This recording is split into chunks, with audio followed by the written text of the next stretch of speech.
I used to think I had a normal family until the day I found out the woman who always smiled so warmly at my mom in the front yard was the one who destroyed everything. Fiona, our familiar next-door neighbor, became my dad's new wife, just a few months after my mom was shattered by the divorce papers. My father didn't just leave my mom. He wanted to take me and my little brother to live with that woman, as if nothing had ever happened. But what he didn't understand was this. Once trust is broken, all that's left is either silent resistance or the fierce voice of pain. And me, at 16, I chose not to forgive. Fiona. Her name sounded like someone straight out of a fairy tale. But in real life, she was the woman who dragged my family straight into hell. For years, she was the sweet, friendly neighbor, always popping by to borrow something, chatting about silly little things with my mom over the fence. My mom never suspected a thing. How could she? It's hard to imagine betrayal when two women are laughing over houseplants while one of them is secretly tearing the other's home apart. Everything began to unravel 3 years ago. My mom stumbled upon a message on my dad's phone, a romantic message, clear, direct, and undeniable. When she confronted him, he said nothing. She didn't need more proof. Just weeks later, nearly 2 decades of marriage ended with a cold sheet of divorce papers. I stopped seeing my mom smile after that. All I saw were red, puffy eyes every morning. My little brother was only 10. He didn't even fully grasp what was happening. He just cried every time he saw Mom silently packing her things. But I understood. I understood everything, and I hated them for it. What I can never forgive, not just that my father betrayed my mother, but that he normalized it. As if falling in love with someone else while still married was just something that sometimes happens. He didn't just choose Fiona. He married her not long after the divorce, without a care that we, his own children, had never accepted it. He wanted us to call her Stepmom. He wanted us to walk into that new house smiling, a house where every wall, every kitchen cabinet, every damn couch was soaked in the secrets of their affair. He never understood, or maybe just refused to understand, that to my brother and me, Fiona wasn't some stranger. She was the other woman in our old home. She walked in through the back door and pushed my mother out the front. I tried talking to him. I sat down, face to face, holding on to the last shred of hope that maybe he'd apologize, admit he was wrong, show some kind of regret. But no, all I got were excuses. Lines like, adults fall out of love sometimes, or you'll understand when you're older. No, I don't need to grow up to understand betrayal. All I needed was to see my mother break down at the kitchen table, crying like a child, like I've seen her do far too many times. Since then, I've been distant with my father, but with Fiona, I've been direct. I looked her straight in the eyes and said, I will never be your child, and you will never be my family. She cried, tried to act sweet, tried to make peace, but to me, everything she did felt like a bad performance on a crumbling stage. I didn't cry. I just grew colder toward them both, and since that day, I've never truly felt like I had a whole family again, just fragments of a torn memory. On one side, my mother and her heartbreak. On the other, my father and his lies dressed up as new love. I used to think that at the very least justice would be on our side, us kids who didn't want to be dragged into the new life our cheating father had created. But no. The court system doesn't listen to the heart of a 13-year-old or even a 16-year-old like me. In the state where I live, the voice of a minor is just an echo in a closed room, maybe heard, but usually ignored unless there's proof of physical abuse. But what about emotional damage? The cracks in your heart No one sees them, so no one cares. I've been to court. I've sat across from a judge, the lawyers, and the father I no longer trust. I spoke clearly, firmly, telling them I didn't want to live with him, that I couldn't stand being under the same roof as Fiona, that I felt forced to forgive and accept something I couldn't possibly accept. The only response I got was a look of pity, then a gavel striking down, sealing every protest I made. Shared custody, 50-50 split. That was when I realized we don't get to choose. Not when your dad seems responsible, shows no signs of violence, and says he wants to maintain a relationship with his kids. No one asked if I felt emotionally safe. No one asked if Fiona used to be the other woman, the one who broke up my family, and is now supposed to be my caregiver every other week. And my little brother, he's just 13, still had a sliver of hope in Dad. He didn't resist like I did. He didn't talk back or say the bitter things I said to Fiona. He just pulled inward, went quiet, living in that strange space between missing and resenting. He missed Dad, but he couldn't accept Fiona. He wanted love, but not in exchange for betrayal. I've seen him sitting alone in his room, clutching his pillow, breathing fast through a mild asthma attack, something that always gets worse when he's stressed or scared. I know he's tired. Even if he doesn't say it, I know he dreads going to Dad's house, where he's forced to face the woman who once made his mother cry. But like me, he understands. We don't have the right to say no. So each week, we pack our bags and live half our lives with our father. Every meal with Fiona is a mental battlefield. Every fake smile she forces is like a thorn in my pride. My dad keeps repeating, "You need to learn to forgive." But he doesn't get it. Forgiveness can't be forced. It can't be demanded. And it sure as hell can't grow in a house filled with suffocating silence. We live in a world split in two, one half safe with Mom, the other stifling with Dad. And we're made to drift between these two worlds like ships with no anchor. No one asks if we want to keep doing this. No one gives us the right to say no. The legal system says it acts in the best interests of the child. But if that's true, why do I, a child, feel like I've been abandoned in my own story? I never believed a single tear that fell from Fiona's eyes. Not because I'm heartless, but because I saw her smile while my mother was falling apart. Women like her always know how to play a role. The kind neighbor, the accidental woman who falls for a married man, the caring stepmother. But it's all a mask. I saw through it from the very first moment my father brought her home and said those chilling words, "This is our new family." Fiona started small, baking cookies for me and my brother, asking about school, sitting beside me with a look that said she wanted to connect. Once, she even gave me a book, something in the genre I liked, with a whisper, "I truly want to be your friend." I almost laughed. A friend? To the woman who tore my family apart? A friend to someone who used to stand at our gate, politely waving at my mother, while secretly texting my father behind her back.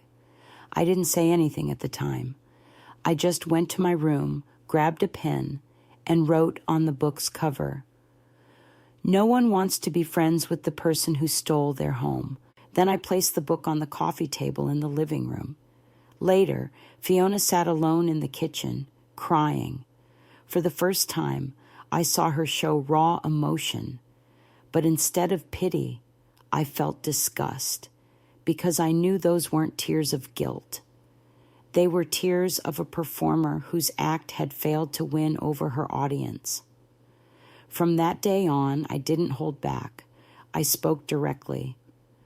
I looked her in the eye at dinner and said, "I don't need another adult pretending to care about me. You're not my mother. You're a stain that will never wash out of my life, or my brother's." Silence fell over the dinner table like a dropped glass. My father glared at me. Fiona froze, then quietly stood and left the table. My father followed her out without saying a word to me. That night, no one called me in for dessert, and I didn't care. From then on, I was ice in that house. No shouting, no tantrums, no rebellion, just quiet, absolute rejection. No greetings, no thank yous, no eye contact. When she placed a hand on my shoulder, I brushed it off. When she walked past my room, I slammed the door. Every action of mine said, "Don't you dare try to be a part of my life. You have no right." My little brother was different, quieter, less openly resistant. But I knew he felt the same. He didn't lash out like I did, but the way his eyes hardened when Fiona sat next to our dad, that said everything. Once he asked me, "If I'm polite to her, does that make me a bad son to Mom?" And that was the first time I realized, at 13, he was being forced to pick a side in a war he never started. Adults love to say things like, "Give Fiona a chance. Everyone deserves to be loved." But what about my mom? Did she deserve what happened to her? And what about us? Why are we the ones expected to bow our heads and compromise just because the adults didn't know how to protect their boundaries? To me, Fiona isn't a stepmother.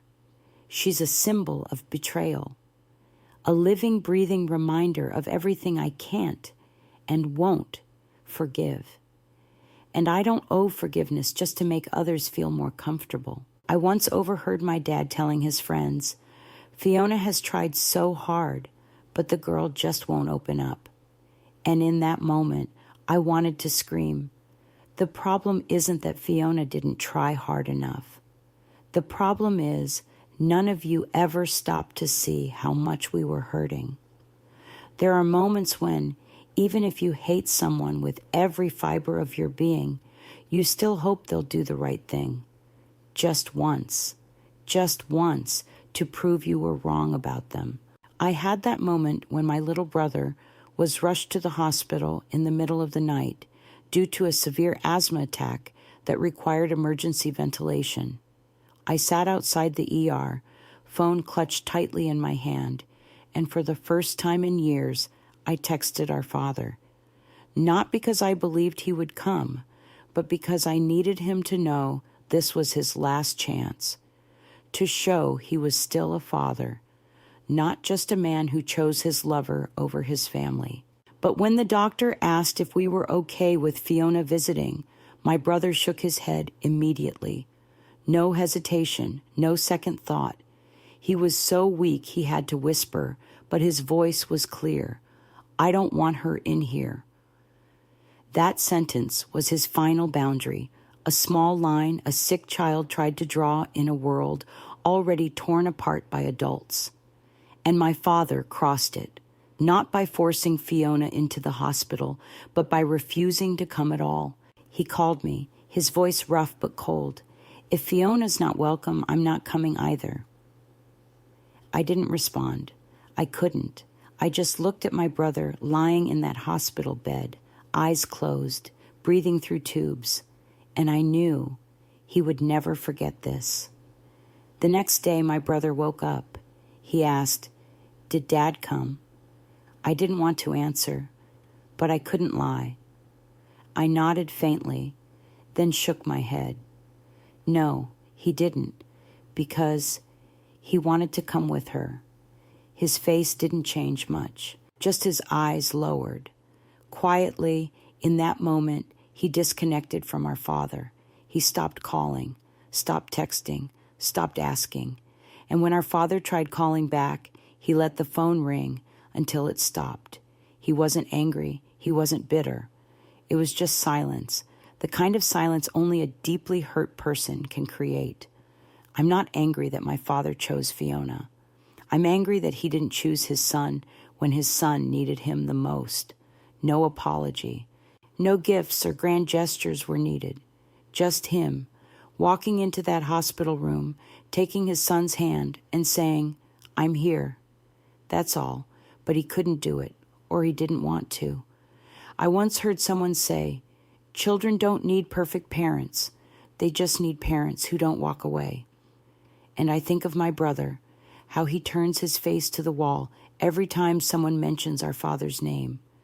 How he says, "I'm tired," just to avoid picking up the phone. And I understand, he was abandoned twice. Once when the family broke apart, and again in a cold, sterile hospital room where no one came. My father tells his friends that he was pushed out of his son's life because Fiona wasn't welcome. But he never understood. No one pushed him. He chose.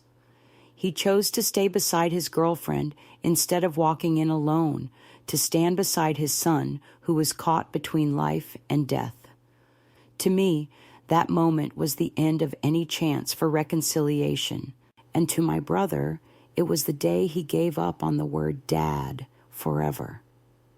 After my younger brother was discharged from the hospital, none of us reached out to Dad anymore. No calls, no messages, just silence. And he went on living as if he could somehow make up for everything by playing the victim to his friends. Every time he came to Mom's house to pick us up like the schedule said, I refused to go outside. My brother would disappear into his room and pretend to be asleep. But I knew Dad didn't get it. He thought we were just going through a phase. He still believed he was the victim of some unreasonable rejection. Then one day, when he had friends over at his new house, the house I never once considered mine, I overheard him laughing and saying, "I don't understand those kids. They cut me off just because I love Fiona. Since when is love a crime?" That sentence was the final straw. I walked out of the room, stood right in front of him and his friends. I didn't have to raise my voice. I spoke just loud enough, but it felt like thunder breaking through a clear sky. Then I wish you the best of luck, because when all you have left is her, you'll finally realize what you lost. The room went completely silent. He turned to look at me, face flushed with anger. "Don't you ever talk about Fiona like that again. She's my wife." I gave a cold smile. "And the woman who tore my family apart, just like you'll always be a cheater in my eyes, until the day you die." Maybe he'd never heard me speak so clearly before. But this time, I wasn't going to stay quiet. I wasn't afraid of being called disrespectful anymore. I didn't care about respecting my elders. All I knew was, if I didn't say everything I needed to that day, I'd be stuck in this suffocating silence forever. He stood up, his voice trembling. "Cutting me off just because I love the person I chose? That's wrong. What you're doing is cruel." I looked him in the eyes, for the first time in months, and said, "No, what's wrong is putting your girlfriend above your son while he was in a hospital bed. What's wrong is claiming you love us, but only showing up when she's allowed to come too. What's wrong is expecting forgiveness without ever once offering a real apology." I turned around and walked away, but not before saying one last thing. "You weren't stripped of being our father. You gave it up yourself." After that day, he called my mom, furious, and told her I had no right to speak to him like that I had hurt him deeply. She simply asked him, "Did you ever think about how they felt when you left them for Fiona?" He had no answer. I didn't feel proud after that confrontation.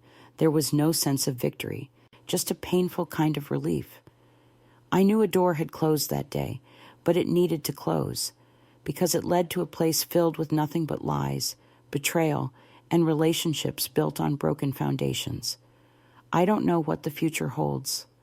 Maybe someday I'll stop being angry. Maybe my brother will have a different kind of conversation with Dad when he's old enough to understand it all. But right now, we only know one thing for sure. No one has the right to demand a child's love when they were the first to betray it.